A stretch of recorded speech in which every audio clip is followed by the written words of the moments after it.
and welcome back to another Remembering Forgotten Memories episode. So, this one I had forgotten about until we had a little ornament casualty recently when we were setting up the real tree.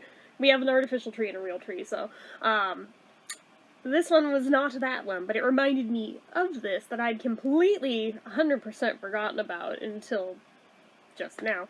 So, when I was in kindergarten, leading up to Christmas break, our kindergarten teacher, she was really like a one in a million kindergarten teacher, just was like really sentimental with like the projects she'd have us do and send home. Like, she really went above and beyond, especially because she like desperately wanted kids of her own, had like struggled with infertility, and then the year she was teaching us, she got pregnant with her miracle baby. So she like always had like a really special spot in her heart for our class specifically. Like, even the rest of the years through that school, because it was like a K through 8, she would come visit us every year and bring her son with her and everything.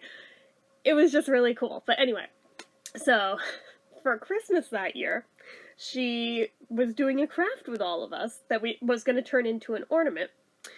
And the setup of our kindergarten classroom, there was like the main room with like tables and chairs set up, like a big empty spot on the floor to sit down on, whiteboard, blah blah blah blah blah. The usual stuff you would find in a kindergarten classroom, and like this really, really big walk-in like coat closet that was like big enough for like a craft table in there as well. There was also like where we would like sit to eat our snacks and stuff. But so for this one, she and like the teacher's aide, man, I just got sad remembering that teacher's aide and remembering she died a few years ago. But anyway, so that teacher's aide, we're both in there helping do each of the kids for this. So basically, they would take each kid and have you hold your hand about like, I think it was something about like this, because they then wrapped gauze around it and like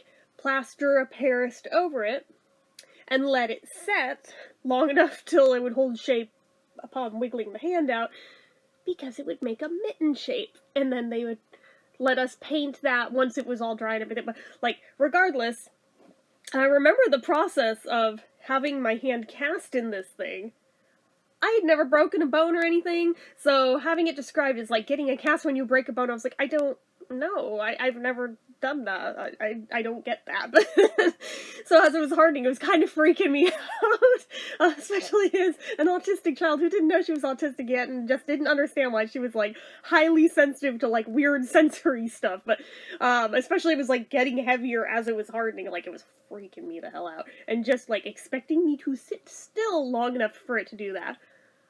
Good luck! So, that part, mildly traumatic, but they, like, labeled each one so they knew which one went with which kid, and when they were all dry, like, a day or two later, she let us all paint them any way we wanted to, any colors we wanted to, any patterns we wanted to. If we wanted to sprinkle glitter on them, we could. You know damn well your girl put all the glitter over it.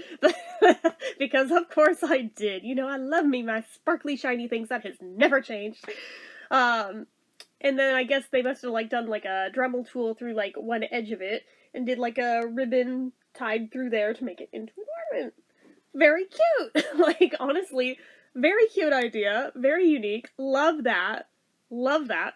And then, like, gift wrapped all of them, like, super nicely for us to bring home to our parents and, like, put under the tree as a present to our parents. I was like, aw, that's so cute. And my mom about lost her shit over how sweet that was. And, like, it was her favorite ornament every year for the longest time because it was just so sweet. And I, as a little kid, had a kick out of comparing the size of my hand to it every year.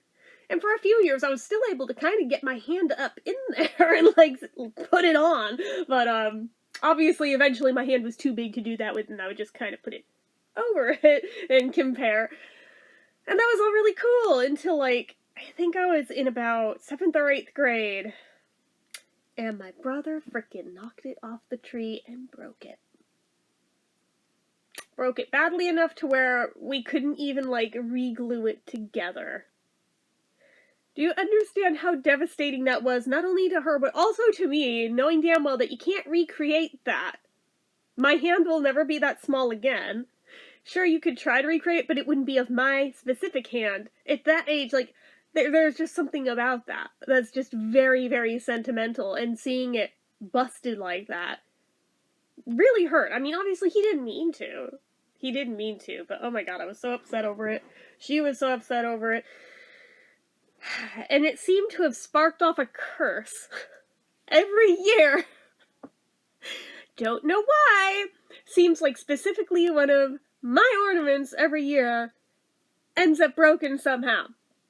Either in the process of putting them up, one either like gets knocked off the table while they're sitting there, or somebody drops it while hanging one on the tree, or as the tree gets older leading up to Christmas, since we get ours very early, so some of those branches start to droop, and inevitably, if you didn't like wrap that wire hanger around it, it's going to fall off. You can always tell the difference of the ornaments I placed on the tree versus anyone else, because I wrap the wire of like every ornament to the point where it's kind of hard to get them back off, but I would rather be safe than sorry, because I've had it happen too many times, but we don't all put our own on the tree, we just kind of pick at random and put them on the tree.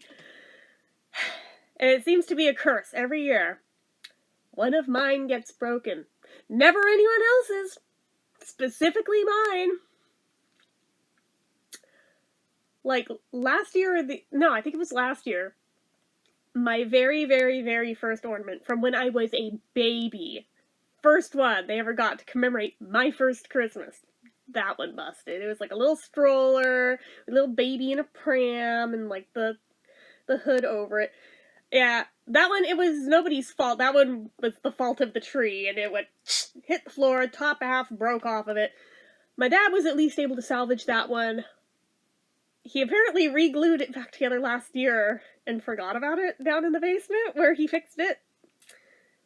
We brought it up last night and put it on the tree very securely. I secured it this time to make sure it ain't going anywhere now. But he was able to fix it to a point where you can't even see where the break was, so that was wonderful. I used to always have, like, collector Barbie ones from my grandma, since they were always sold in Avon. One of those, 2 years ago, fell off the tree, got beheaded. Most distressing sight for me. My dad also fixed that one at the same time that he fixed the baby one, and they both came up last night. So you best believe neither of those are going anywhere. They're wrapped so fucking well on that tree now. But it's like, every year, I'm starting to get a complex. I'm starting to feel like it's a conspiracy, because it's only ever mine. Like, why? Why do you fuckers keep breaking mine? Like, again, the past couple were no one's fault. That was the fault of the tree, and whoever put them on didn't either put them on a sturdy enough branch, or they didn't have the foresight to reinforce the hook. So I've been going around on this one this year, trying to get ahead of the curve, and any of them that are mine, been reinforcing the crap out of them. Not just with my fingers, I've been taking pliers to really, really, really twist those on there, make sure they aren't going nowhere. But we'll see how we pan out this year, but those at least often have been fixable. But unfortunately that mitten one, it was just too busted to the point where I don't think we even necessarily found all the shattered pieces of it. There was literally no way to reassemble it. And I am still sad about it, like 20 years after the fact. I know. I'm salty, I'm petty, I need to let it go. But it still sucks. Because I don't know that we even had so much as like a photo of it anywhere to prove it existed. I'm like, at least if there were a photo, I'd have like a tangible memory of it to be able to show people. But I don't think, like, of all the Christmas photos from over the years, I have inspected... It's so stupid. I have literally gone over them with a magnifying glass, trying to see if it's visible in any picture from any angle. And it must have always been in a spot that wasn't really shown in the photos, or is behind one of us. Sucks. It sucks. But, on the other hand, that is also why I am so adamant now, as an adult about every year, documenting the tree from all of the angles, all of the things on it, to make absolutely sure, in case there's any irreparable casualties at any point, there is documentation of what was lost. So, at least there's that. It may not be much, but it's something, and I'm sticking to it. So... Anyway, yeah, so that is it for this one, guys. So, have any of you ever had anything like that happen with any of your, like, keepsake things that you made as a kid? Let me know down in the comments, because I'm sure I'm not the only one. I am pretty positive of that. And that is far from the only thing I made as a kid that got wrecked, but, like, that was the one that definitely bothered me the most, though, because a lot of the others, I could recreate it in a way. It wouldn't be the same, but I could try to recreate it if I wanted to. But that one there is, like, literally, I can't. I can't. I mean, I could make an adult version of it, but who the hell wants that? So, yeah, anyway. That is it. So, anyway, you know what to do. If you like this video, go ahead and give it a like. If you're not already and you'd like to be, click subscribe. Hit that notification bell icon so you never miss an upload. Leave comments down below. Make sure you're following my social media accounts, my Facebook fan page, my Twitter, my Instagram, my eBay, my Reddits, everything and more. It's all down below. And if you like what I do here on this channel and you'd like to help support it, the donation link, as always, is down in the description. Anyway, guys, till next time, see ya.